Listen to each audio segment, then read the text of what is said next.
ప్రభు అయిన యేసుక్రీస్తు నామమున మీ అందరికీ సమాధానం కలుగునుగాక. ఈరోజు దేవుడు మనల్ని ప్రేమించి ఇచ్చిన మాట జెఫన్యా గ్రంథం 3వ అధ్యాయం 20వ వచనం.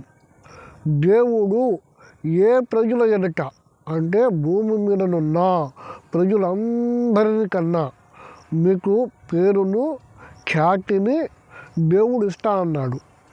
ఏమన్నాడు? పేరును ఖ్యాతిని. అంటే భూమి మీద ఎందరో ప్రజలు ఉన్నారు, ఎందరెందరో ప్రజలు ఉన్నారు.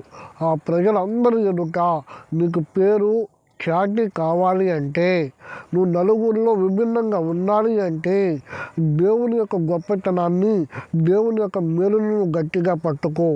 దేవుని వాగ్దానం కొరకు నువ్వు ఆశ కలిగి ప్రతిరోజు ఆయనతో నిలవడం మొదలుపెట్టు. మరింత సమాచారం కొరకు బైబిల్ వాగ్దానాలు చూడగలరు. వందనాలు.